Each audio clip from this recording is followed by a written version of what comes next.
How does a soldier find it in himself to obey orders where he has to put his life at risk or kill people? Obviously, he needs training.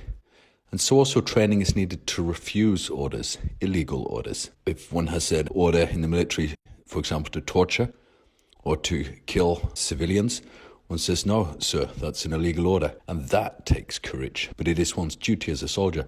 How much more then in the church should priests, who are supposed to be conformed to Christ, have a duty to truth to say to their superiors, their bishops and cardinals, when they receive an illegal order against the mission of the church?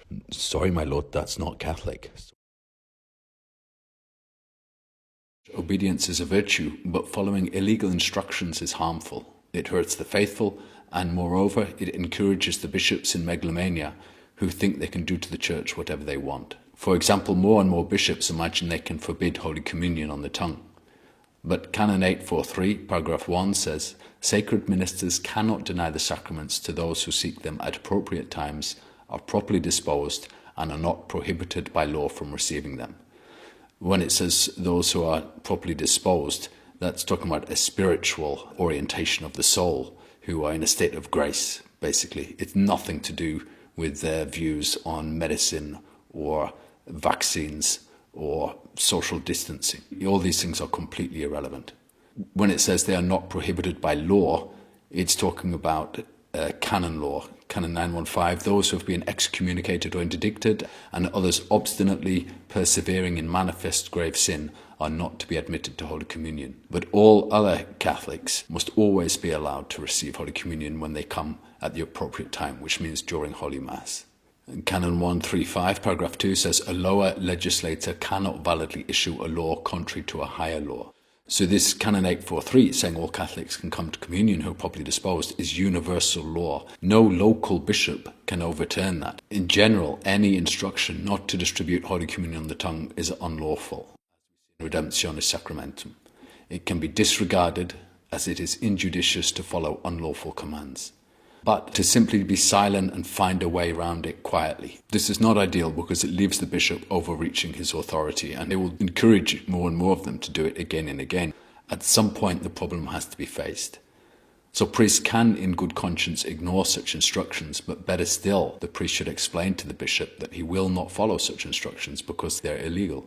Of course, it's not the end of the world if one cannot come to Holy Communion for good reasons. One can make a spiritual communion, and these illegal orders from the bishops can be an occasion for learning about what really a spiritual communion is. But we're not meant to settle into that as if it's acceptable. Professor Peter Koniewski, in his book Ministers of Christ, is writing about marriage, and he writes, we can see all kinds of problems in men who dominate for their own selfish gain or lazily refuse to rule for anyone's good, but also in women who refuse to let themselves be ruled at all, or else act as doormats and do not challenge abuses of authority. So there's a lot in that quote. But the fourth part, wives who are acting as doormats and not challenging abuses of authority, it hurts them, it will hurt the children, and it leaves the husband creating his own doom. So Catholics, don't be doormats to your bishops when they abuse their authority. It is an act of charity to resist them when they go too far. When they try to withhold the sacraments without canonical grounds or for a greater spiritual good, it's a no-brainer. Tell them they're not being Catholic.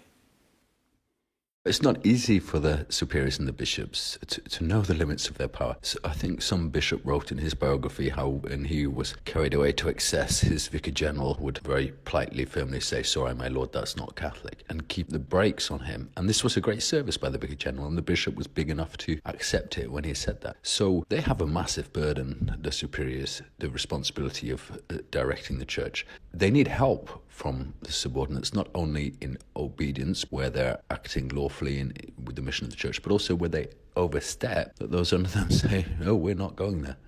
And this is for everybody's salvation.